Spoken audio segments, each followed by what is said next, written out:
Okay. So let's go ahead and get started here.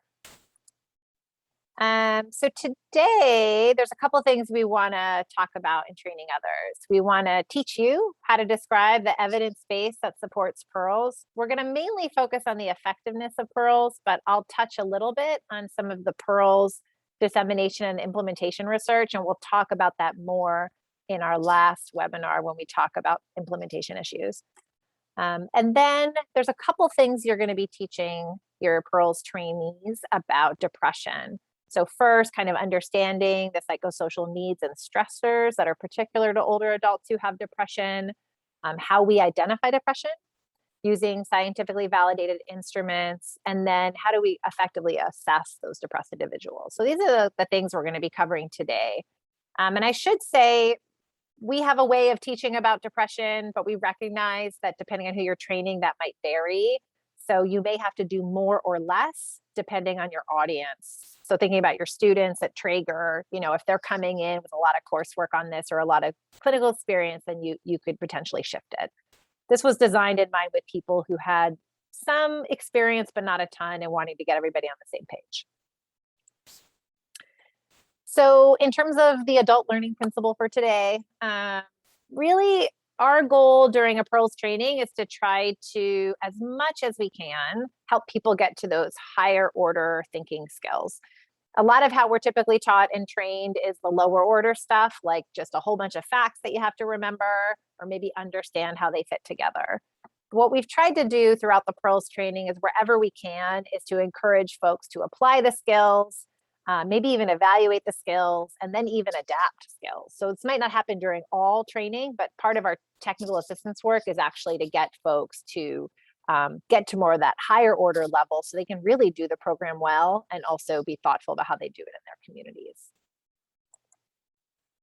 So for the teach back today, there's two things we're going to ask you to teach. And Dina, depending on the timing, since you didn't have a chance to go last week, maybe you'll go today, but if not, don't worry, we'll save time for you at other ones.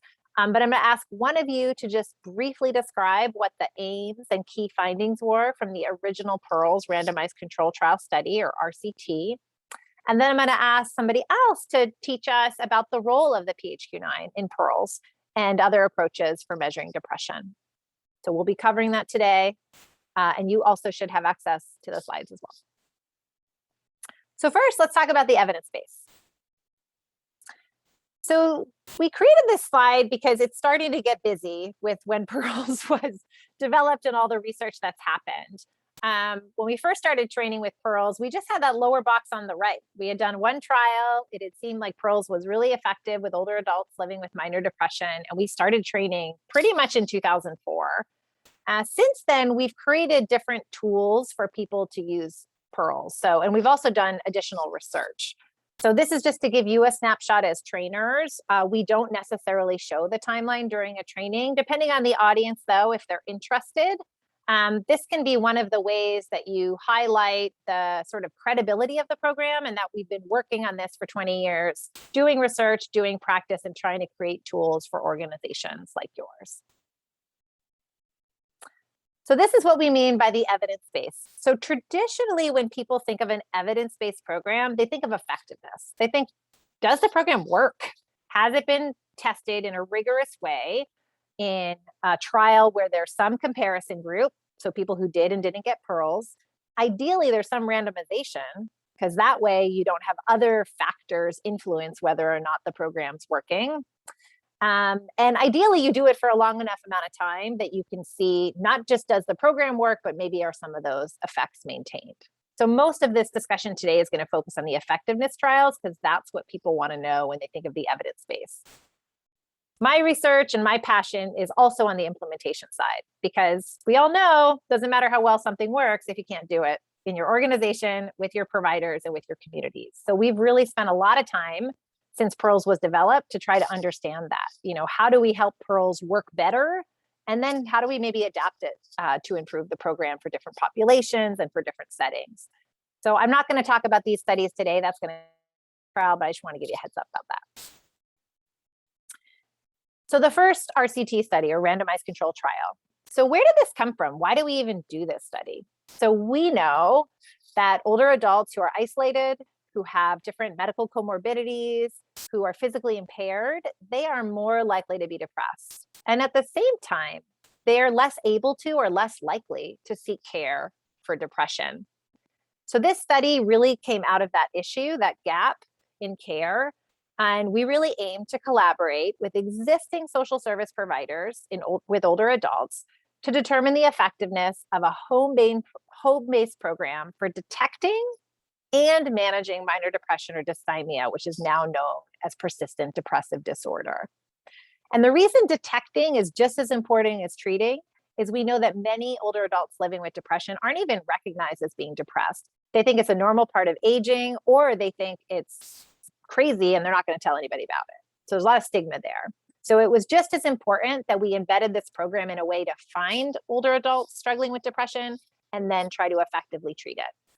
And we didn't come up with this. This was a local AAA that came to our center and said, I am seeing this need. We think we can train our providers to do something about this. Let's partner together on this research. So it really started from the get-go as a collaboration with existing social service agencies. So why minor depression? So we know that in community settings, older individuals are less likely than younger adults to have major depressive disorder, but they do have comparable or higher rates of both dysthymia and minor depression. So part of it was like, we know that this is an issue out there. We also know that there's limited evidence on effective treatments for minor depression among older adults. So much of the literature 20 years ago was focused on major depression, it was focused on antidepressants, and it was focused on psychotherapy. At the same time, we know that minor depression can have just as much of an impact on older adults' lives. So it impacts their quality of life, their management of other chronic conditions, their isolation, their physical activity, you name it. There's also not a lot of funding for minor depression. So we also wanted to kind of figure out what could we do within existing services. So these are the partners that we worked with. You don't have to have these memorized, but just, it's important to know that this, again, was not just a ivory tower university created project. This was our AAA, our local senior centers, and some smaller community-based organizations that reach particular communities, one reaching African Americans and one reaching older Filipinos. We also partnered with the state as well throughout this process, our state unit on aging, which is the Aging and Disability Services Administration. So it's important to know what the criteria was for that first study. You will be asked, I guarantee it as a trainer, who participated, because people are always trying to take that evidence and try to filter, does this apply to people I serve? And so it's important you know that. You don't have to have this memorized, but it's right in the articles and it's on these slides. We included people 60 and over. They had to have a diagnosis of minor depression or dysthymic disorder. When I say diagnosis, though, I mean, we gave them an assessment, they met criteria. It didn't mean that a doctor or a mental health provider had given them an official diagnosis. And they had to be already receiving services. So these were people already embedded in the social safety net or were living in public housing for low-income seniors. We excluded quite a few folks in this original research, and that is very common in research when you're first developing a program, because otherwise it creates a lot of noise with understanding whether or not a program worked. Did a program not work because somebody had a co-occurring substance use disorder, or did it not work because the Pearls tools just weren't effective? So this is very common. And in this case, we excluded people living with major depressive disorder or other psychiatric disorders. We excluded people with any substance use disorders and people who had any cognitive impairment. These are the demographics of people who participated. We do have a handout. It's also in the training workbook, some of this information. So you can go into as much detail or as little as you want. But I think the main thing to stress is that we try to engage as diverse a population, as underserved as a population as we could, to really make sure that this would work with social service agencies. So we tended to have quite a few people living alone, as you can see here. We tended to have, we were excited at that time to have about over 40% who identified as a person of color. That was very important to us because a lot of the research to date had been with primarily white, educated, more wealthy populations. This was a group with complex health needs. We often stress that, on average 4.6 chronic conditions. And then a lot of folks living in poverty, experiencing poverty, and that's why they're eligible for social services. So this graph we've shown for years because it shows you in one picture how effective this first program was. So on the left-hand side, that first set of bars, you see that over half of Pearls participants, the intervention group in this study, dropped by 50% or more between their pre and post depression measure. So for this study, we use something called the Hopkins Symptom Checklist 20. It's a common measure used for depression in research studies. And so it was pretty exciting to see that almost half or more than half of Pearls participants had a significant drop. Having a 50% drop is considered a depression response. It's something you're shooting for, compared to only 8% of people in the control group. Now, I should say the control group was usual care. And that meant they were doing maybe nothing for their depression. Maybe they were taking an antidepressant. Maybe they were seeing a therapist. It really varied, but it was basically, you're not doing anything that we're controlling. You can see similar strong outcomes, I think, for remission in that middle bar. So 44% of Pearls participants compared to 10% of usual care achieved remission. And this was 6 months. So this was pre-post. I started Pearls and I ended Pearls and I got a depression assessment. And then that bar on the right, we often show because we always get this question, like, so what? So they improved their depression. What else did you look at? Because unfortunately, depression isn't enough to move some policy needles. And this is where we found that a third of usual care participants reported any hospitalization during that 6-month period while they were in Pearls, compared to 22%. So between a fifth and a quarter of Pearls participants. And this, I should say, was not a statistically significant difference. It was what's called a trend significant difference. So it's there's a difference, but it didn't meet basically the criteria that we can't say this was just due to chance. This was not for sure Pearls that caused this reduction in hospitalizations. The other reason I show this slide, yeah, Cynthia?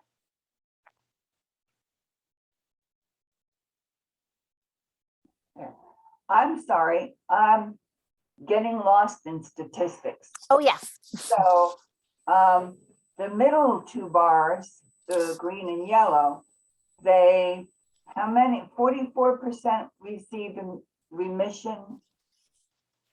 How do I explain that? Oh, yes. So remission, yes. So defining remission. Without Pearls, this would be without Pearls group. Well, so first I'll define remission. So remission means you no longer meet criteria for clinical depression. And Right. So what this means is that at the end of Pearls, 44% of Pearls participants had achieved remission according to that Hopkins symptoms checklist. So they might have had a few depressive symptoms, but they were no longer severe enough to meet criteria for clinical depression. So they had gone through the Pearls program. They'd gone through the Pearls program, and almost half of them, their depression was so low they didn't even meet criteria for being depressed anymore. Only 10% of people who were receiving usual care did that. So that means that 90% of those people in usual care still had clinically significant depression with whatever care they were doing. No care, antidepressant care, between the 6-month period that we measured this data.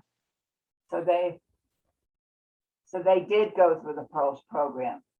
No, usual care are people, basically at the start of the study, we said half of you are randomly going to go and do Pearls, and half of you are randomly going to do nothing else different than what you're already doing. But we're going to assess you at the start and at the end to see how your depression changed or didn't change. Okay. Yeah, good question. Okay. Yeah. And we have in the trainer notes, Cynthia, there's more information about how to explain this information to people. Some people will ask questions that are beyond your research or statistical know-how, and that's okay. You direct them gently to the website, to the research article, and then you're always welcome to direct them to our team. You're not meant to be trained as a researcher as part of this training. Thank you very much. Yeah, no, I don't expect that. But the other thing I want to call out, and your question sort of calls out too, is yes, almost half of Pearls participants significantly improved their depression. But guess what? Almost half of them didn't. And I think it's really important to normalize during a Pearls training that this is not a panacea. This is not everybody is going to improve and not everybody is going to get significantly better. And maybe that's some issues with the program. The program isn't strong enough. There's not sort of a strong enough dose. There should be more interventions taught. And some of it's going to be just how people engage in the program. You know, some people, as you know, who have done pearls, right? They kind of hem and haw. They pick problems that don't really matter to them. They've got a ton of stressors in their lives that you're never going to tackle with this brief intervention. So I do think it's important as pearls trainers that we normalize that this program's effective and it's not effective for everybody, because that means early on you could be thinking about what other supports and strategies can I be connecting my client to. So sometimes with evidence-based programs, they sort of oversell themselves, and I'm feel very committed to not doing that. So it's another important point to call out either here or throughout the course of your training. Leslie, I have one quick question. Sorry. Yeah. Related to usual care group, Sure. Was there anyone doing any kind of like checkup with them throughout that 6-month period while the other folks were engaging in pearls? No, so that's Okay. a good question. Yeah, so it was really just that they did a battery of assessments And that of was it. questions, and then they did a battery of assessments of 6 months. Yeah. Okay. The only reason I asked, I'm actually in another training today as well. I'm double booked for training today. Super fun on Zoom. Oh my gosh! where I hope you they- can stand up. They did a similar kind of randomized control trial. And in their usual care group, they had case managers still checking in with the participants that were in the usual care group, and then learned at the end that that actually became like an intervention and a system of support, and it kind of skewed the results a little bit. Yeah. So they didn't get what they expected. So that's why I was asking. That's the only reason. Yeah, it's so about that it's a good question, and it's one that you might get asked. So in research, often what they do is they do a 3-arm study. So they randomize people to the intervention pearls, to usual care, whatever it is you're doing, and then what they call an attention control. And it's exactly what you just described. Someone's going to call you, they're going to connect with you, but they're not going to do anything. But just that attention enough might be an effective intervention for some of these older adults. And so it allows you to tease out like how much of pearls is just the social contact and how much of it is problem solving treatment, behavioral activation, psychoeducation, you name it. So we did not do that with this study, but that has become a more gold standard for research since this project was done in the late 90s. Yeah. And then to your point, it also can water down the differences because it becomes an intervention into itself. Yeah. So look at you. You're going to go to their training and be like, check this out. I know all this randomized control trial jargon. So I did want to show this because this is something that you often get asked in terms of like, so what? So they got better because somebody was actively intervening with them. So we did also follow people 6 months after the program ended. And we did see maintenance of the improvements in both depression reduction and remission. You can see it's not as high, not surprisingly. Not as many people are still less depressed 6 months after an active intervention, but we feel pretty good about the fact that compared to the usual care, it was about 3 times better for people who did pearls versus usual care. So that's really all the point of this is just the kind of long-term, not really long-term, but 6 months following intervention. This is a common thing that comes up, so I think it's important to ask. It also set the stage for our next study, focused more on major depression. So at the start of the Pearl study, this first RCT, 1/3 of participants were taking the antidepressant.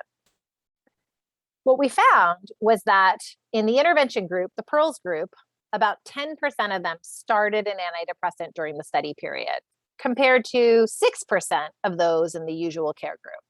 So similar, but not exactly the same.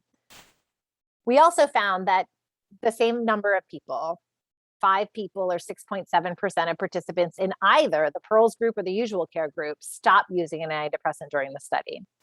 So we concluded as a research team that we don't think antidepressants were the secret sauce here because there's not many differences between the usual care group and the Pearls group on making a change in antidepressant.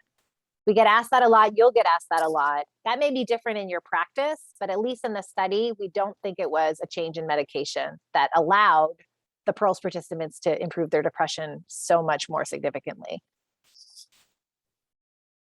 I do want to call out before I talk about the other RCT that study then set the stage for Pearls to become an evidence-based program, right? So it had effectiveness, and then suddenly around the country, these various federal organizations, national organizations started rubber stamping evidence-based programs. So I should put like a disclaimer on this slide because the SAMHSA, the Substance Abuse Mental Health Services Administration, used to maintain a registry and rubber stamp programs. They were defunded during the Trump administration. So even though they did all that work to establish them and people still use NREP, like in theory, it's no longer a place you can go as a repository for practices. That said, CDC, the Administration on Community Living, the Agency for Healthcare Research and Quality, if you go to our website, there's several other organizations that have established or recognized PEARLS as an evidence-based program. And that's a portal for funding. So that's why we include that here. The other reason I include that here is because this is how we started doing dissemination and implementation research. We got pretty good scores on how rigorous our research was on the effectiveness side, but they were like, yeah, people aren't really ready to do this work. You don't have tools for them. You don't have a rigorous training. There's no way to assess fidelity. So this really set the stage for us to start doing the dissemination and implementation research that we do today.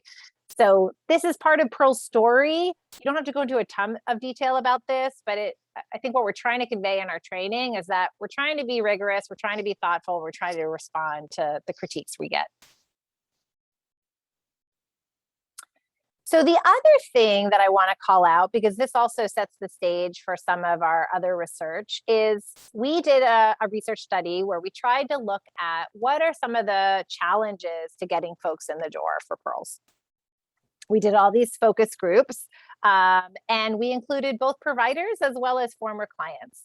And we got this overwhelming message that it seemed to me you're screening out more people than you're screening in. Because what we did is we took the research study protocol, the eligibility criteria, and we translated it to practice. We said you have to use this same battery and you have to exclude all those people living with co-occurring substance use, with more severe depression. And we realized that this rigid exclusion criteria was actually becoming a barrier to doing PEARLS. And we felt that maybe with more research, we could actually kind of widen the tent a bit and see if the program worked with a more diverse group of people that we serve in the community. And so these were the exclusion criteria. So we already talked about substance use and cognitive impairment and psychiatric diagnosis. The other things that we excluded was we only did the program in English. We excluded people who were too depressed, who had major depression, and then we didn't include people younger than age 60. So we've done research to try to look at how can we widen, that criteria. So we did a project, this is, over 10 years old now, where we trained medical interpreters and we trained, it was a small pilot, and we specifically focused on Russian and Somali speaking elders. And that's because our local area agency on aging said, a third of our clients speak a language other than English. And at that time, Russian and Somali were the biggest groups besides Spanish. And we felt that we were going to get the Spanish language evidence elsewhere in practice. So we basically trained up interpreters to work with an English speaking counselor to go out in the home and do PEARLS. And we found, it was a small pilot, we didn't have a comparison group, but we found a pretty good response rate, actually better than with the original research. We have not since done a formal study of PEARLS in other languages besides English, but we have done it a lot more in practice with bilingual and bicultural providers. And there's nothing we think actually makes it that is no longer an evidence-based program when you don't do it in English. If anything, when you do it with bilingual, bicultural providers, we're getting really great response rates. So would love to unpack it more in research, but for now, it's just been a practice focus. You'll get asked this question a lot though, depending on who you're training. The other thing we did is we were prompted to do another randomized control trial. And you do spend a little time in the training on this study, because the epilepsy study included people with major depression, it included all age adults, and it had a longer follow-up period. So it addresses some of those critiques that I talked about earlier. And the reason we focused on epilepsy is partially because of the funder. We were partnering with the Epilepsy Foundation and with the CDC's epilepsy program. But we also knew that this was a condition where there was a really high co-occurrence of depression. 30 to 50% of people living with epilepsy also have depression. So it seemed like a population ripe for kind of a new intervention that met them where they were. And so this is the information about people in the epilepsy study. So you can see it's a younger age population, primarily 70% living with major depression. I will say this population was a little higher on already receiving antidepressant treatment, so 40%. And then more of these people had engaged in counseling, so a little bit over a quarter. So this is a different way of showing similar data. Instead of bars, it shows lines over time. But here you can see that while the usual care group pretty much stayed the same over the course of this 18-month period, not surprisingly, they were doing whatever they were as usual and no additional intervention. The Pearls group dropped pretty significantly on their depression scores and then stayed there. So even though the intervention was still 6 months, just like it is with the first study and with the work you do, they were able to maintain that improvement over time. So that was a pretty exciting finding for the team.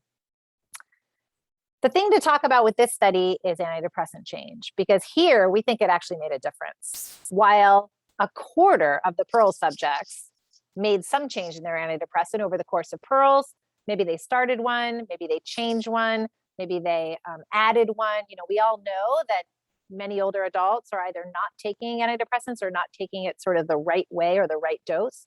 Only 3% of usual care made a change.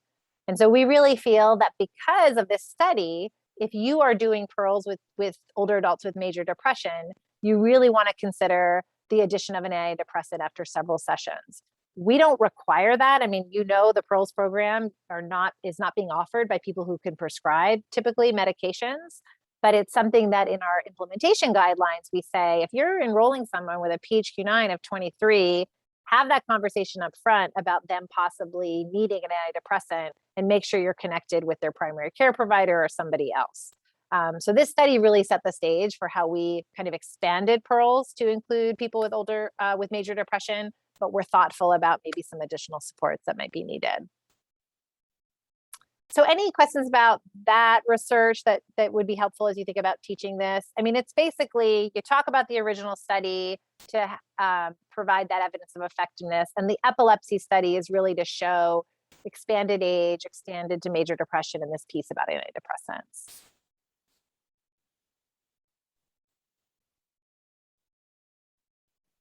Okay, great. The other thing that comes up a lot is fidelity. So my team and I did some work really stemming from our technical assistance work, where we did a lot of key informant interviews with participants, providers, with researchers in the field, with clinicians, just to try to figure out, like, what are the key pieces of Pearls? We think we know from the research, but from their practice experience and then their research with other programs, how can we come up with what those core components are? And we found that there were a few things that came up. One is that there's some pieces with the design of the program we think are important. Getting people trained, which you're being trained to do now. Having an assessment, you know, having the use of the PHQ-9 as well as ways to monitor your team. Having clinical supervision, and then having some established inclusion-exclusion criteria. So this is a program for depression, for example. Don't just have it be a program for other conditions. It might work, but it might not. And it's not really Pearls if it's not focused on depression. And then for program delivery, we felt having 6 sessions, using the PHQ-9 regularly, doing those pieces of the stool, the problem solving, the physical activity, the social activity, the pleasant events, and having it basically be in an accessible setting were key pieces. So you can see here that we say social activities encouraged and pleasant events encouraged. And the reason we do is because we actually can't say with any convincing authority that you have to do PST and all the 3 activities at every session for Pearls to work. We've seen a lot of variability there. So that's why we teach you how to do both. We encourage you to do both, but we're not necessarily being rigid about everything at all times, because it actually can push some clients away if they're not quite ready to do all the pieces. So from this work, we then tested this instrument with 59 counselors who do Pearls programs like Pearls. And it was kind of a cool project because we got to tweak the instrument to make it work better. So for example, we used to record people who did problem solving treatment to give them like a rubber stamp. And so Dina and Allison know this because we first started doing distance training. We had them record a session so that we could see how they did, because we were like, oh my God, I don't know how to do distance training. We're not sure if it's going to work. And they overwhelmingly nailed it. All their 14 people just like did everything really well. And so we said to ourselves, I don't know that we need to do the recording anymore. I think the clinical supervision provides enough support. Some other adaptations as we kind of left clinical supervision a little more flexible. We're going to talk about clinical supervision at a later webinar, but we really try to make it based on how many counselors do you have and how many clients are you seeing, instead of some, it has to be weekly no matter what. We also found that the psychoeducation is really more verbal than written, and that's okay. That tends to work best for agencies who tend to also have their way of doing that. And then many people have actually lowered the age of pearls to 50. Some of because of the epilepsy evidence, but just because of how you do your work with older adults. And we haven't seen any problem with that. So now you can see we've kind of tried to shift the exclusion criteria a bit. So we welcome people doing pearls in other languages. We welcome cultural adaptations. We welcome pearls being done with people with major depression and younger than 60. For the psychiatric diagnosis and substance abuse, we have found that it works fine and can work really well, as long as people are not functionally impaired by those conditions. So if somebody's, let's say, alcohol use is so much that they are, drunk during your visits, not able to focus, not able to keep appointments, not able to carry out action plans, like they're probably somebody who's going to need to tackle that use before they can do a program like Pearls. But we've also seen a lot of really great stories where people are not quite ready to tackle their substance use, but over the course of Pearls and trying problem solving, they kind of gain this insight that this actually getting in the way with them living the life they want to live. And they might even use a problem solving worksheet to try to figure out how to get connected to chemical dependency treatment that's more accessible and appropriate for who they are. The reason cognitive impairment is still here in red is because at the end of the day, we don't think there's a way to adapt Pearls to reach people living with dementia. There's just too much executive function, memory, and other cognitive skills required to do problem-solving treatment and behavioral activation. That said, we know people with more mild cognitive impairment can do okay with support from caregivers, written reminders, kind of environmental modifications, things like that. And we also know the program has really helped caregivers of people living with dementia, but that's one that I think really requires probably a different model. So since then, we've been recognized by other organizations. So this is kind of like the Pearls story. So since SAMHSA kind of gave us the rubber stamp, as I mentioned, we've been recognized by ACL as well as Agency Healthcare Research and Quality. And I mentioned that not to toot our horn, but just because you are going to be somewhat selling Pearls as a Pearls trainer. And it's important to show people that people independent from my university who co-developed the program have kind of given this a stamp of approval. And they've called out certain features of the program and some of the research. So that's part of why we mentioned that during the training. That's a lot of information about the evidence base. You will go into probably as much detail or little detail depending on who's in the room. If it's people who've already drunk the Kool-Aid, who've already maybe read up on the research, you don't have to spend as much time.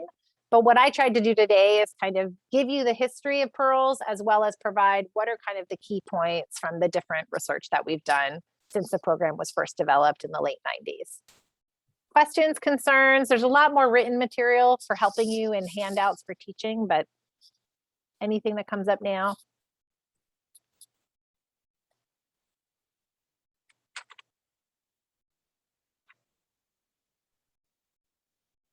Okay.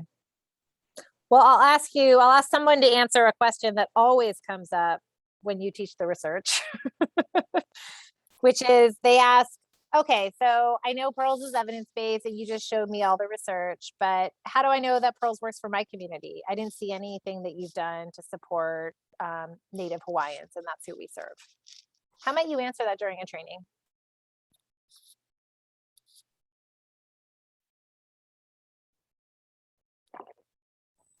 Are they going to make me answer this? Yeah, I guarantee you will be asked during a training about how the program has worked for a population that has not been like rigorously studied in.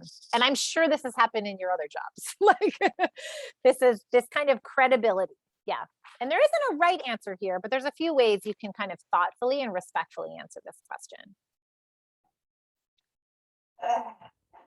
All right, I'm going to try, Leslie. Great. Nobody else wants to. Go for it, Cynthia.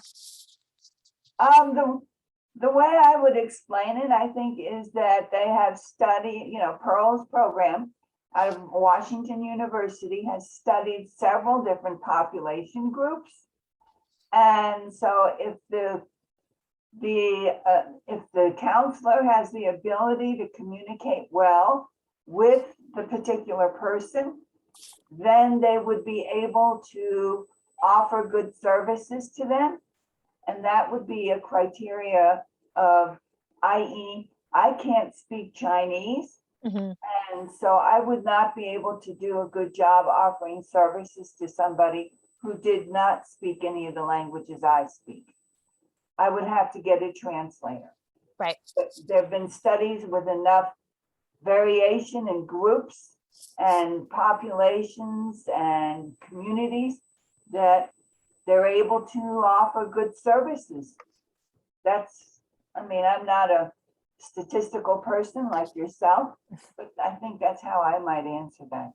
Yeah, nice, Cynthia. I mean, I like how you called out the fact that, it really matters who you're training up to do the service, and that some people, training someone from the community to offer pearls is key. And then that we've tried to engage and tried to do the program with diverse communities, but, we haven't studied with everybody, and we own that, we acknowledge that. I think that's important too. Anything else that other folks would add? I was just thinking if it might be helpful to add, assuming kind of what was already mentioned, assuming that there is someone within that community that understands how to communicate with that particular community, that the fact that the client that you're working with is identifying the problems and also identifying what they find pleasant, or kind of identifying activities that work for them, that it's not kind of superimposing a different approach. It's very led individually by the person, what they want to work on. So that can be adapted to different,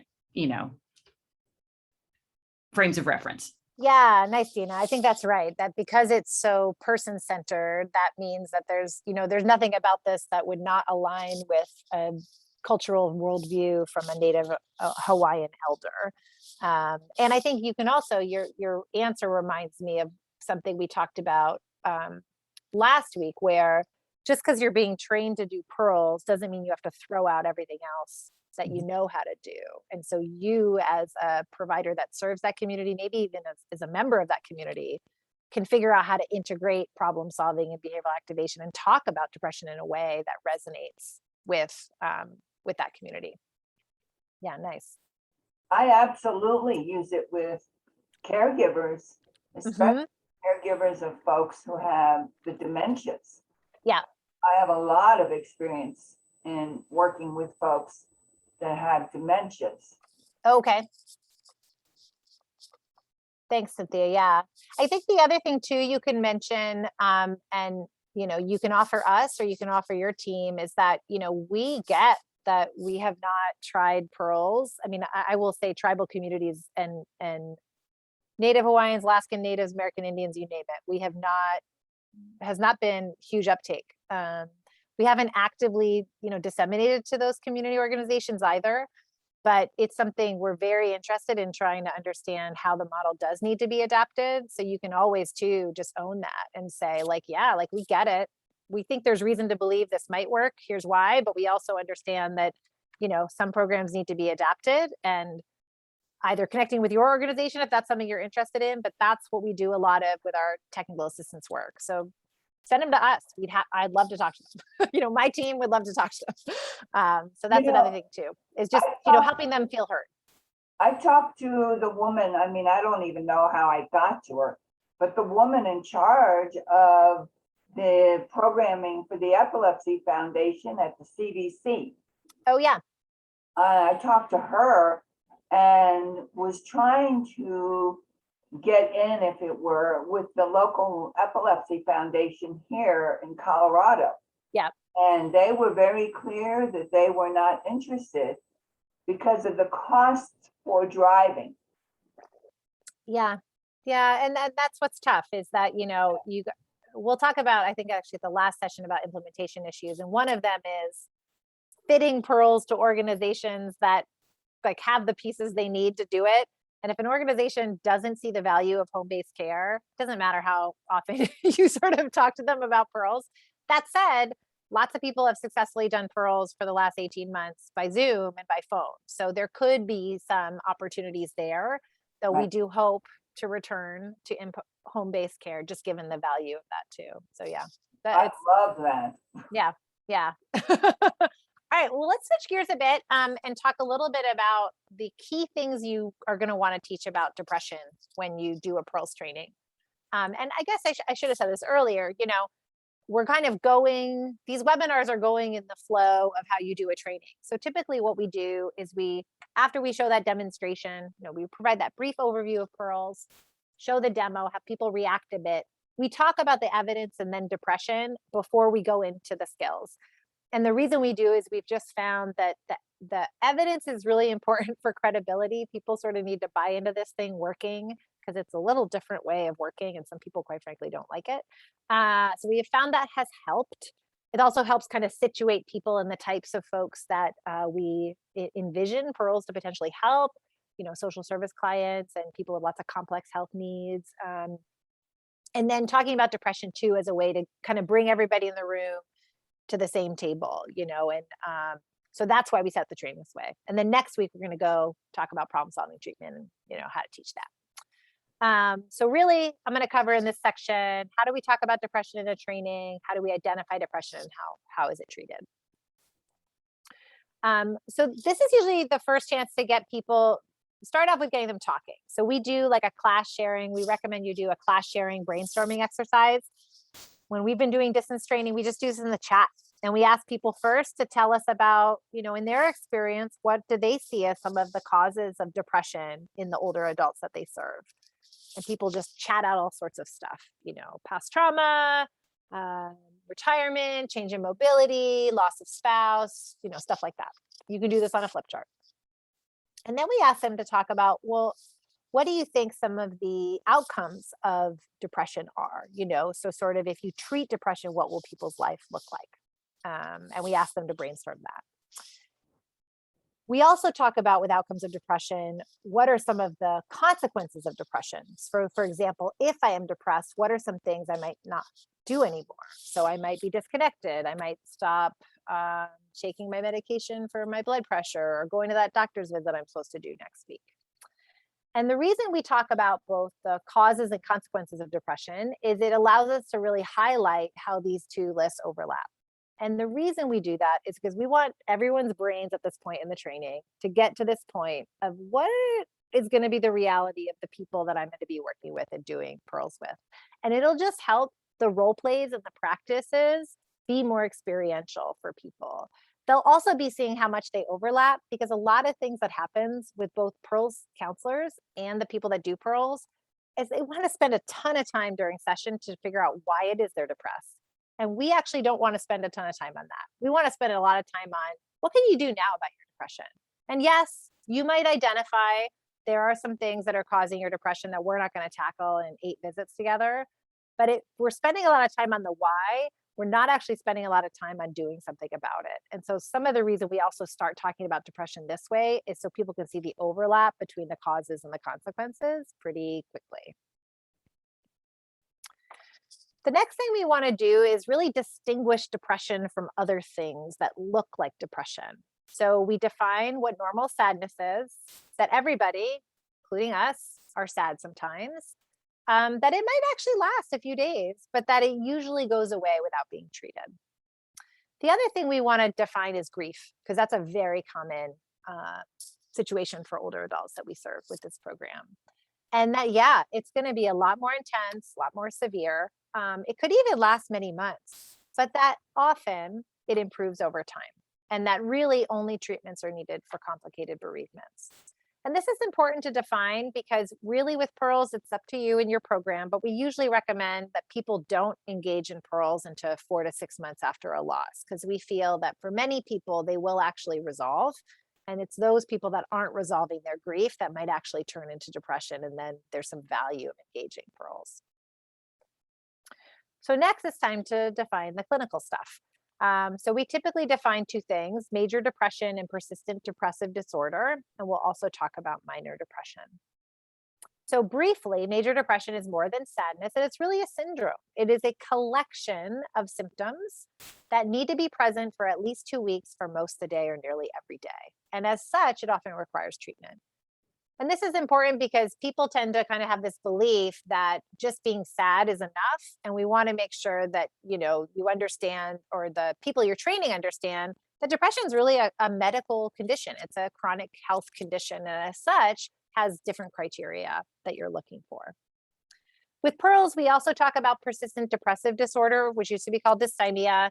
It is not as common, I will say, but it comes up quite a bit, depending on who you're reaching. And that it looks a lot like major depression. The main thing is the time frame. So these are people who have been feeling this way for a long time. It's not absent for more than 2 months, and it's over a 2-year period. So it's like a smoldering or chronic form of depression is sometimes the way people use this in the field. You then need to teach what the criteria are for depression. And the reason we teach this first is because this then lends itself really well to talking about the PHQ-9 and assessment and screening and depression. So the main things to cover here is the cardinal or key or hallmark symptoms. Those first 2 symptoms, depressed mood, feeling sad, or anhedonia, having loss or interest in things. So it's very important to mention those first 2 as being key criteria. It's also important to cover the number of symptoms. So it's really at least 5 of these, with one of them being 1 or 2 that makes it depression over the last 2 weeks. We also talk about minor depression. For some organizations, it's important that they actually not diagnose somebody, but classify somebody as having minor depression. Your organization might not need that. The people you're training might not need that, but this is just helpful for them to understand that there is this thing called minor depression. The DSM actually 5 no longer recognizes minor depression, but many organizations in practice do. And it's basically just fewer symptoms, 2 to 4, at least one of those first ones over the last 2 weeks. We then think it's important to talk about other ways to identifying depression besides the PHQ-9, because inevitably there's going to be people who are like, we don't use that, we're using other things. And so we call out the fact that there's the first 2 items of the PHQ-2. There's also the geriatric depression scale. There's a 5, 15, and 30 item. People may have other ones. All that we care about is that it's brief and that's been validated with the population you're trying to serve. And then we might have to sell these instruments. You might be teaching a population that really doesn't use formal assessments to identify depression, and they really value their judgment as a counselor, as a coach. And so we want to kind of talk about the advantages of these instruments. One is that they've been shown to work. They've been shown that what people answer on these questions is suggestive of having this clinically significant depression. They're also great if your team doesn't have a lot of clinical training. They might be really awesome at building rapport, building empathy, connecting to resources, but this allows them to do that assessment and not have to have a psychologist, a psychiatrist, somebody with more training and, quite frankly, usually less time. And it just fits better. These instruments fit better with what social workers and other community-based providers are doing. You all tend to have to do some kind of intake or assessments. It is important, though, to talk about the challenges of self-report, because as you know from your Pearls work, this happens. And so when you're training, I think it's always good to not just train the skill, but also kind of be candid about what might come up. So it can be challenging or problematic when a client has another incentive for under or over reporting their symptoms. So for example, some clients might feel they need to be a 3 on every question on the PHQ-9 in order to get access to services. And so you as a counselor may feel that somebody is really kind of minimizing or over amplifying their symptoms. And how we encourage when you're in the field to do that is to really, you can explore, you can clarify, you can broaden what you're asking, but we really avoid this issue of you answering the question for them, because that then makes it being no longer a self-report instrument and more sort of you using your training, but your kind of subjective experience to kind of classify them as depressed or not depressed.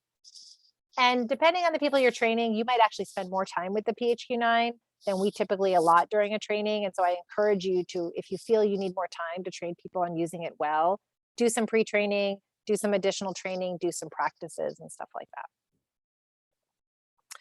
A couple other things to cover during this section is number one, just to talk about how common depression is. This is still news for a lot of people. It's just not as common. I will say it's much more commonly known now than when we first started this work, but it's still something we think is important to teach. And so this is just some data about the prevalence of major and minor depression.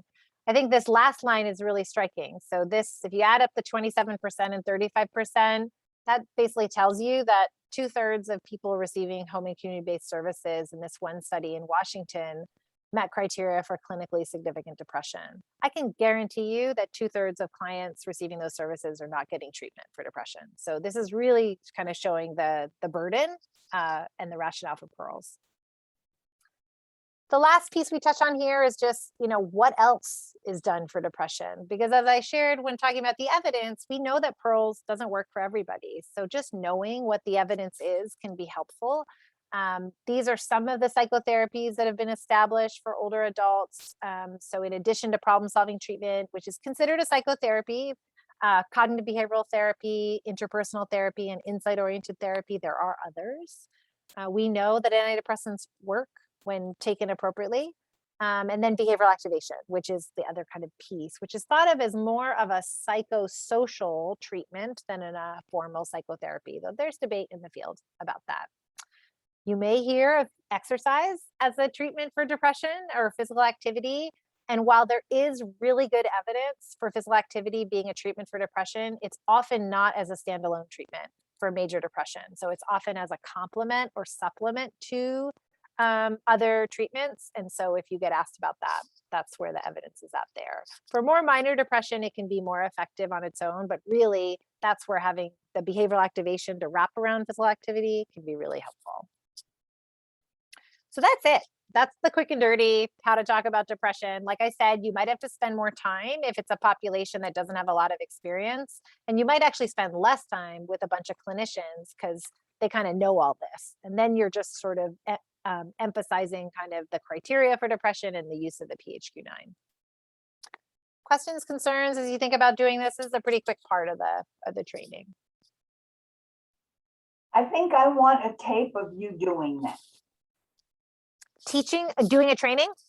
of you doing that so that I can show it. Oh, that's interesting.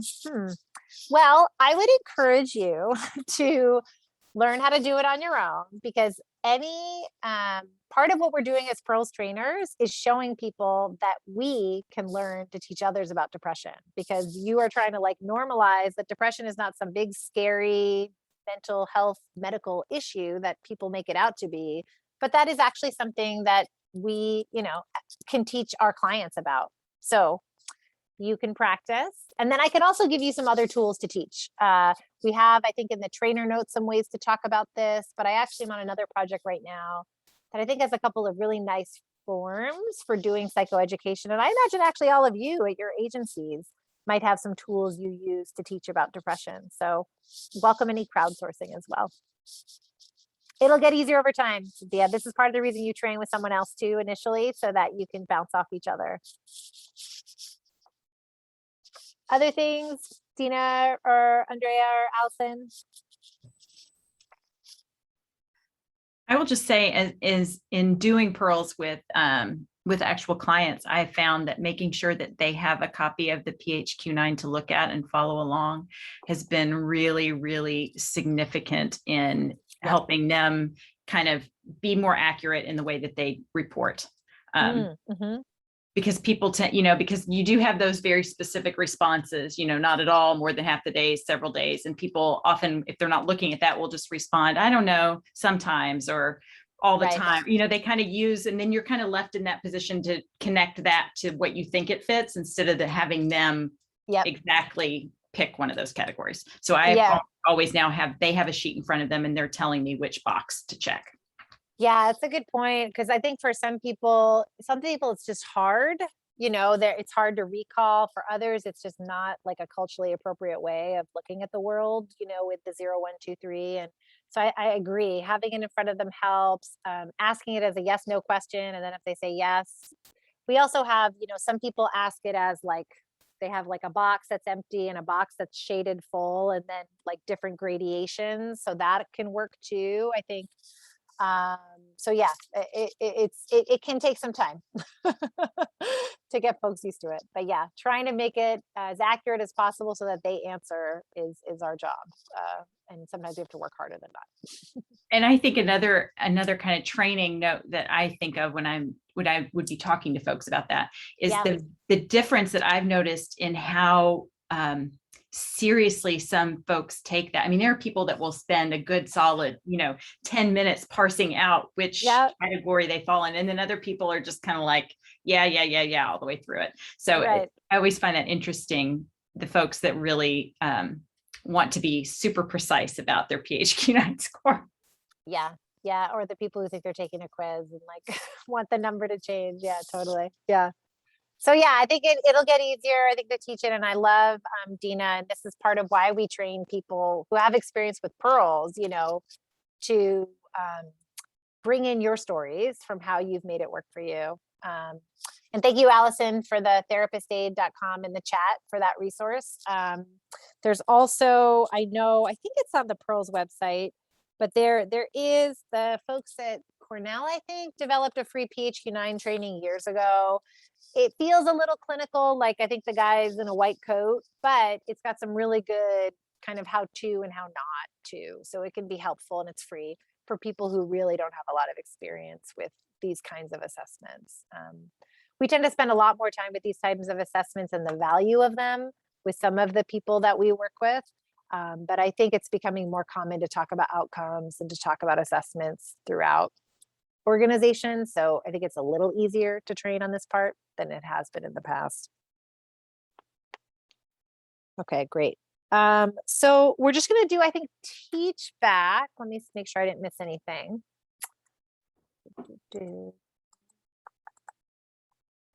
Yeah.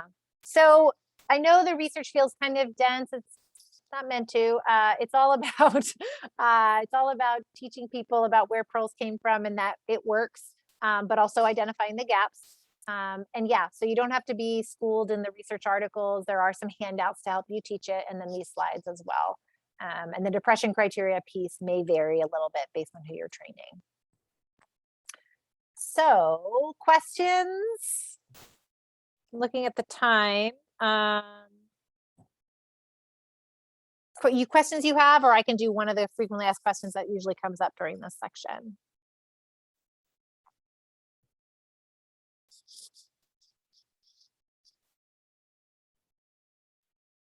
I don't know if this is a relevant question or not. I just know, and Allison can kind of chime in on her impression, since we probably will be training a lot of students and interns. Yeah. I've noticed kind of in our most recent cohorts of interns that they're very reluctant in terms of diagnosing in a way that they consider to be stigmatizing to a person. Yep. And I'm anticipating possibly some pushback, maybe from some students. And Allison, I don't know if I'm overreaching here, Yep. about sort of using these kinds, using like the PHQ-9 in this example, and how that might affect the person that they're screening, that they may then sort of feel pathologized in some way. Sure. Does that ever come up? Yes. Yeah. And it particularly comes up, I think, with, communities who, like immigrant communities who the PHQ was not, quite frankly, originally designed for.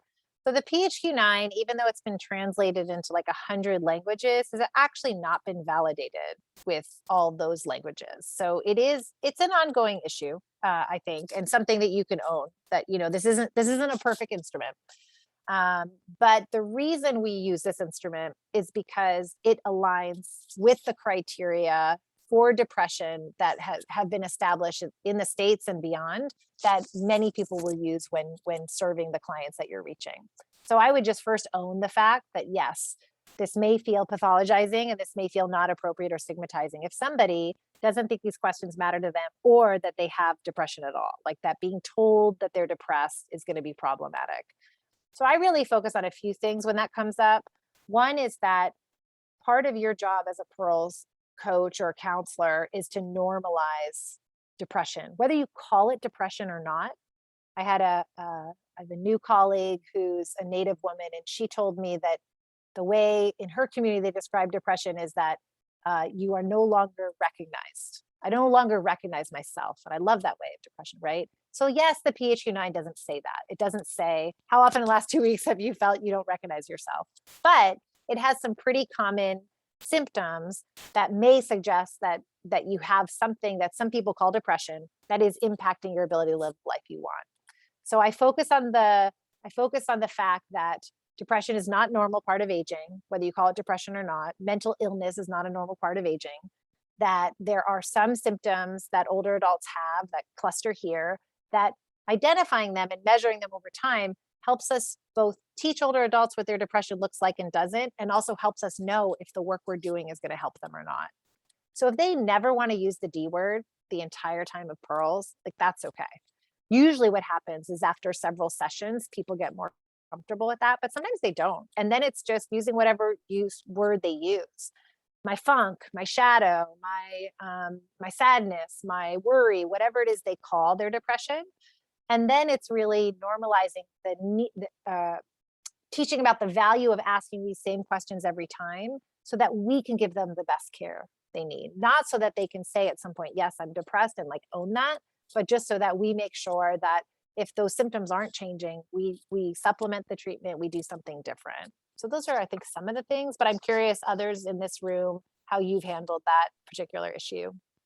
I tell them, that the PHQ sometimes will give that person and myself ideas for things that they want to solve, some of the problems or goals.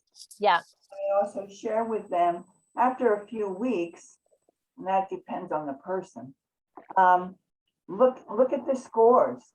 The lower the number, the better you are feeling. You may not recognize it, but the better you're feeling. Yeah. Yeah, I think that's great. I think some of the time people don't realize that they're having trouble with sleeping, or that they've kind of lost interest in things they enjoyed until someone just asked them about it. Yeah. I think the other thing, Dina, that sometimes works and sometimes backfires is sort of just being candid about the system within which we work.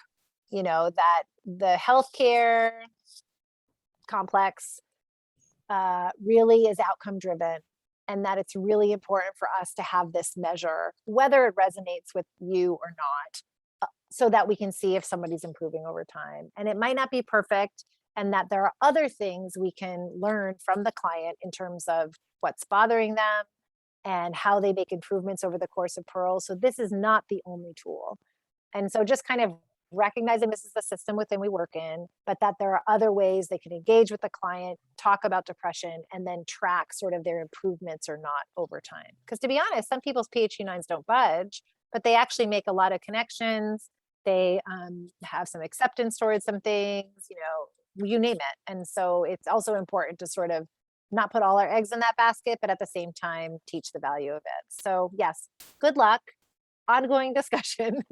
At the end of the day, if you all find a better tool that works for your population that still meets the goals of the PHQ-9, as an outcome measure, as a way to sort of step care, and as a way to teach people about depression, go for it. Like in my mind, like that would be great. We just haven't found that yet.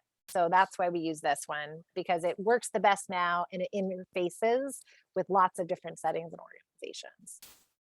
But yeah. It's good that you're anticipating that's coming, because then you could better head it off and support these students, so that they can meet the clients where they are. Yeah. In my experience, Dina, I don't know if you've had anyone like sit in with you for your Pearl sessions before, like student wise.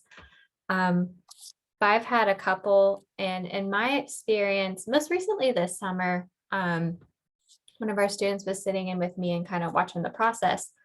And a little bit before the client came in, we kind of went over the worksheets, and I explained to her about, because she was wondering a little bit about the diagnosis part and how that worked. And so kind of like what Leslie was saying earlier, I tried to explain that, while this person may or may not identify with, this major depression or minor depression diagnosis, that this worksheet gives them, that I feel like almost more of our main focus is using that as a tool to see, you know, what are the areas that are really bothering them, and so we can help them overcome those difficulties, and also just use it to see their progress. And I feel like she wasn't having to do the session, of course, so I mean, she wasn't terribly concerned about it, but I feel like kind of reframing it in that way, that's just like a small piece of like the big pearls puzzle, which I think they are able to see a little bit more once they see the worksheet too, I think was kind of helpful. So, but I know what you mean. I've had multiple students express to me we train students in therapy too. So within the context of therapy, having a lot of hesitance about those types of things. So Yeah. And at the end of the day, you don't even need to say they meet criteria for major depression if that's not part of your program. You could just say, based on how you answered, it's you have enough things that are bothering you that you would benefit from this program, like the end. And then when they get more comfortable, you can start talking about depression. But yeah, we want to get there, but it doesn't have to be day one. Yeah, so good. I look forward to hearing what tricks you come up with, strategies. So let's see. So in our last few minutes, I think it'd be great to practice a little bit. I think we kind of talked a lot about the PHQ-9, so maybe we should do that one first. I don't know that it'll take 5 minutes, but describe the role of the PHQ-9 in pearls and other approaches for measuring depression. So kind of why do we do it? And I know we've just talked about it. So that one, yeah. And then I'd like somebody to teach us what was the goal of the first study and what are the key findings. And that one, I will kind of let you use your own. There's a lot of material, so there's no one right answer for there. Dina, do you have to jump or do you want to start with the I was going to second say one? I got to jump, but I Yep. will tell you 100%. I will do one or both of them next week. Oh, because no problem. I'm Don't on worry. deck for We'll sure. get you teaching. Yeah, no, I just realized I got my little reminder thing that's 1:15. So yes, Yeah. good luck with your son. Thank you. hi, Dina. Allison, I'd love you to do one because we haven't gotten to hear from you yet. And then I'll let you pick which one you want to do. And then, yeah, Andrea or Cynthia, the other. Okay, I was gonna say I can do either. I can try out the RCT because I feel like well, I guess naturally I know that one a little less, so it might help me to. Yeah, do it. This is the best group to do it with because we're not trainees. We're friendly, supportive colleagues. Yeah, so why don't you do that one? And then Cynthia or Andrea, do you want to do the describing the role of the PHQ-9 and why we use that for measuring depression in pearls? Come on, Andrea. I talked for an hour last time. You did it. Cynthia. All right, I'll do it. Awesome. All right. So I'm going to stop. Do you need me to share either of you or can I stop sharing? I have the slides open. I don't know if you need them, Allison. Yeah, I think I've got mine open too. I might use the little graph, but Okay, cool. otherwise, yeah, I think I'm okay. Okay, cool. Yeah. And I guess, I don't know if I can let you share, so you can just pretend that you're teaching us on the little graph. Oh, okay. Yeah, but if there's a way I can make it work.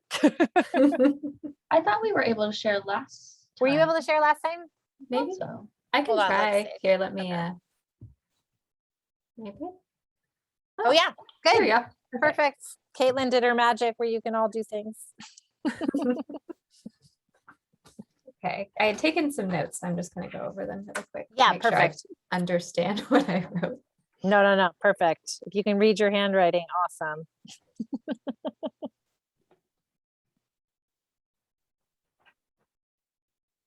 And our focus here is kind of like how the first study ended up coming to be and kind of what the main takeaways, like what showed it was an important thing for us to continue on with. Yeah, so it's really like what was the goal of the study? And you in talking about the goal, you can talk about sort of why we did it and then what were the key takeaways or findings. Yeah. Okay. I think I can give it a shot. Awesome. Go for it. All right. So in 2004, I believe we began our first study of pearls. It was a randomized controlled trial performed by the University of Washington and originally suggested by their local area agency on aging. So during this time, they were working with older adults. And specifically, they had noticed a concern in their area with older adults who were feeling more maybe isolated, having more medical conditions or chronic conditions, and maybe also some physical impairments, and that those individuals tended to have higher rates of depression, but also were less likely to maybe seek treatment, or in some cases, perhaps be able to get to treatment that could work well for them. And so during that time, the local area agency on aging partnered with the University of Washington and said, hey, we think that we know, or at least have some ideas of a way that we may be able to assist these people with these depression symptoms that they're experiencing.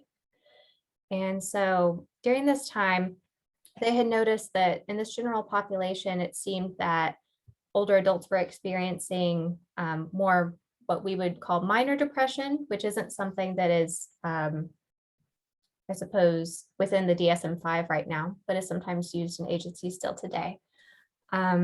Is more common in older adults, but not always as recognized.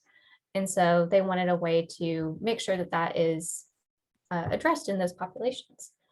And so during this study, they tried to find some people who were age 16 and over, who were experiencing either minor depression or what used to be called dysthymia, but is now called persistent depressive disorder, and who were already getting services in their area. So, and they performed pearls with this population for half of them over a period of 6 months. And then the other half of the older adults received usual treatment, which could be a variety of different things, perhaps things like therapy, maybe taking an antidepressant, and other things of that nature that were separate from this program that they were piloting.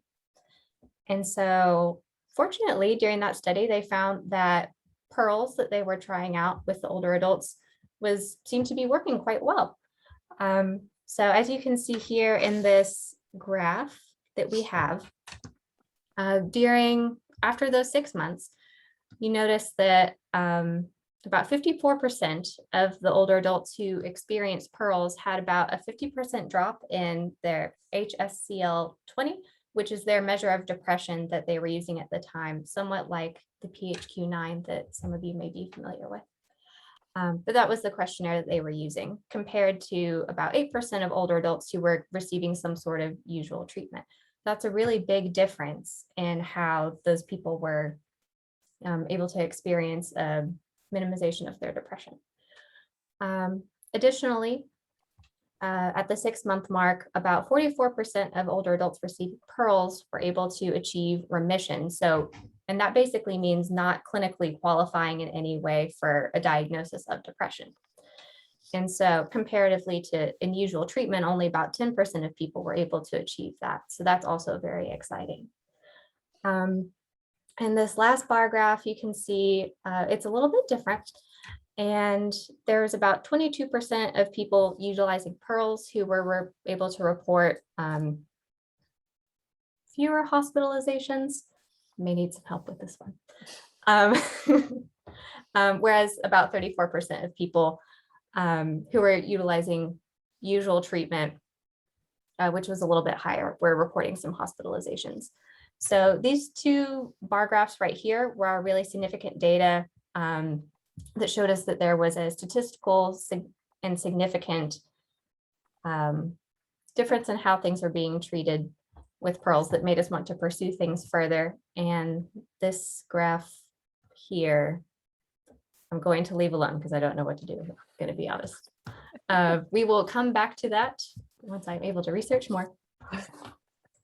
And you can see down here in this 12 months later graph, fortunately in pearls, some of these gains were continuing with our intervention over here, which is pearls. You can see 43% of those people were still able to report a reduction in their depression symptoms compared to 15% of people receiving usual treatment. So you can see that pearls was still really paying dividends a year later. And also that same trend with remission was also continuing from the graph above. So that is why we're so excited about pearls and so excited to teach you about it this week. I'm gonna stop there. Great job, Allison. Like seriously, I am I just realized we're recording still. I normally stop the recording I during didn't even teach notice. backs so that people don't have pressure, but I'm really glad we were because I think I'm gonna like transcript that. I think you described really well the history, where it came from. You used not jargony language until right at the end, and I have an idea about that. But all the key pieces, you know, why it is we did this, that it came from the community, and then that, you know, we did this randomized trial and it was this intervention group, the usual care group. And then these are the key findings. And you were enthusiastic about it, which is lovely. And then, but also very clear about this is what we saw. So statistical significance, you know, you actually, if there's no researchers in the room, you don't really even have to use that word. What it means is that the differences between Pearls and the usual care group were basically, they were different enough that it was not due to chance. So that's when you do all the fancy math, that's what you're doing, is you're basically saying, is this difference because Pearls is markedly different than usual care? Or is this difference because we rolled the dice and they just happen to be different people and, oh, you know, some people were better and some people were worse, but it had nothing to do with Pearls. So it's a way of having confidence that the difference was led by Pearls and nothing else. So I have elsewhere, like plain language ways of saying that in like a sentence that you can just use. And as a good researcher, I think we try to be clear that yes, the depression findings were statistically significant and the hospitalization ones weren't. Doesn't mean they're not valid in some way. It just means like, hey, they weren't as robust. So don't hang your hat on it, but hey, still promising findings. That one gets a little clunky. I think the other thing I'll send you is I have another graph that sort of, I think aligns the bars the same. It's hard to explain because basically the other ones were basically reductions in depression. And then that one is now you're talking about reductions in hospitalizations and it just doesn't flow well. So I think my communications person actually did like another graph that I think makes it flow a little better. So I think I might send you guys that. Now you talking about that made me think about that. Okay. Thank you. I got to that part and I was like, ah. Yeah. So Yeah. And the main message is that in addition to improvements with depression, it seemed to be that people, in Pearls basically were less likely to be hospitalized than those receiving usual care. That's it. Enough said. Yeah. I will say for your usual, the one small feedback is your usual care explanation. You mentioned antidepressant treatment and you mentioned therapy, also mentioned no treatment. It's important that people understand usual care is this like catch-all category. Some people are getting treated, some people are not, but they're all mushed together into usual care. Yeah. Okay. Thank you. Yeah. And it's fine if you, I mean, again, the details may come up in the questions, but really nice job. Yeah. I'm going to totally take your transcript. Oh, I'm glad it went that well because I felt like I was rambling. Yeah, So- no. Yeah, it actually takes time because you're covering a lot of information, but it was only 4 minutes or something. So it's actually not a ton of time. Yeah. Other comments though from Cynthia or Andrea before we have Andrea teach us about why the PHQ-9 in our last few minutes? It was so easy to understand, Allison, like so straightforward, so like not simple, but you explained it in a way that was really, if I had never seen anything about any kind of research study before, I would be able to understand what was happening. I don't speak statistics, but I followed you 100%. Oh, thank you, Andrea. You did really well. And I do follow statistics, but so Researcher and I get confused by it. So like kudos. yeah. It's been a long time since I took statistics. Nice. Yeah, good. So you're helping me too think about how we can train it and be, simpler and about it. So thank you. Yeah. Andrea, how about you teach us quickly about the PHQ-9 before you go back to your other training? Right. Yes. That is my life today and tomorrow. Oh my gosh. I don't know how I did this to myself. So we go through the PHQ-9 just to make sure I followed earlier. After we go through the different kinds, like we educate about like major depression, minor depression, persistent depressive disorder. And then that's the next slide where we talk about kind of ways to assess. That's PHQ-9 right. is The different. value Okay. of using a tool like the Of the sort. PHQ-9 to exactly. You got it. Okay. So let me see here if I can figure this out. Oh, okay, I don't know what happened. What can you see? Sorry. I can see that slide that says Okay, screening perfect. instruments. Yep, Great, totally. okay. So we've talked about the different types of depression that we might run into when we're screening and working with our older adult clients in Pearls. So let's talk a little bit about why we want to use a screening instrument, and in particular, the PHQ-9. The PHQ-9 is really accessible. First of all, it's free. That's amazing. It's translated into numerous different languages. It's validated as a self-report instrument. So our participant is giving us what their thoughts are on their symptoms, which is really important for us to kind of understand their reality of how they're experiencing their symptoms of depression, rather than us kind of putting our own impressions of their presentation or what they're reporting to us. So it really gives our patient or our client an opportunity to explain to us what's bothering them, and have that information directly from our participant.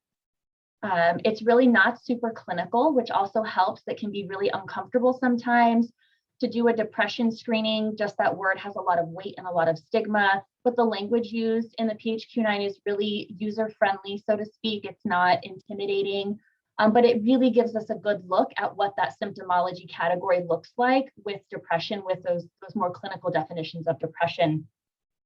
And it's really consistent, again, with kind of the scope of work that we're doing here with Pearls in particular. This measures depression, and that's what we're here to work with. So it's a really good opportunity, again, to have a look at that from that patient's perspective. I feel like I'm repeating myself and rambling the same thing.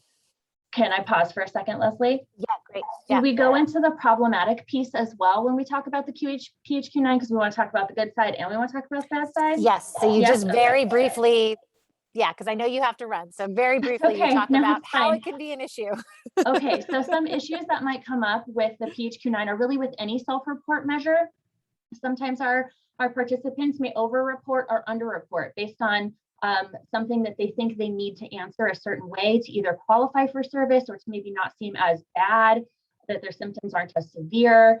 And that can be problematic with any self-report. So really, if you get the impression that that's happening, the best thing to do is ask questions, ask clarifying questions, ask questions about the answers that they're giving, explore things with them so that we really, again, get that full picture of what's happening for our participant, but in a way that's as accurate as possible.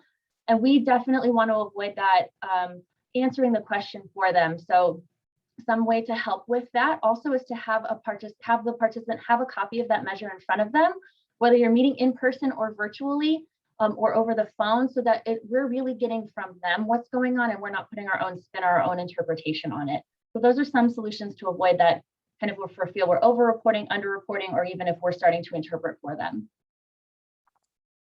Done. Done. Awesome. I really love some of the words you said. I loved how you started out with like, it's free, it's accessible, it's validated, which is like, Those are all things I tell my providers. This one's free. yeah. And so, you are kind of selling the use of that. But I appreciated some of the things you added about, it's really about getting their thoughts and their experience and not us. And so having this standardized tool allows us to do that. That's a really nice way to sort of the value of standardized without making it sound too not person-centered or too jargony. So I really appreciated that. Yeah. And really, again, that, there's a lot of stigma, so it's not too clinical. And then you use the word, you get a good look at somebody. And I like that. I like that expression a lot. So yeah, really nice. You made it your own. You've clearly done this before. And yeah, I learned also from you. So I'm glad I had that recorded. Oh, thank you. Questions, concerns from Allison or Cynthia? No, I think, Andrea, you did a great job. And I liked how in the beginning you explained really well and concisely how the PHQ-9 can be such a nice tool for the client really to start telling us how they're feeling rather than us, I guess, projecting how we think that they're feeling or accidentally telling them. So I really liked how you did that. Thank you. Yeah. You made the PHQ-9 client-centered, so magic. Anytime you can make an empirically validated measure client-centered, we've done something right. Exactly. Yeah. So great work, everybody, as always. I love training because I always learn something. So next week, we're going to go deep dive into how you teach problem solving and behavioral activation. So that's a lot of fun. There's a little bit of pre-work on the website, but not a ton, hopefully. And then, yeah, take the quiz just so we can make sure we're capturing what we're doing. And then just let me know if anything comes up between now and next week. But hope you guys have a great weekend. I can't believe it's October tomorrow. And yes, it's been great training with you today. Any last things before we sign off? Good to see Okay. y'all. Terrific. Good to see everybody. Good to Great see you. work. Bye. Take Happy care. See you on training. See you next Thursday. Thanks. Bye. Back to Mamas and Bebes Depression Treatment Program. Awesome. Yeah, Both it's a good training, lifespan. but I yeah, love it. totally. Pregnancy all the way through older adult are the programs I cover in my work here. Oh my gosh, beautiful. I love it, Andrea. Take All right, care. I'll see you all next week. Bye-bye.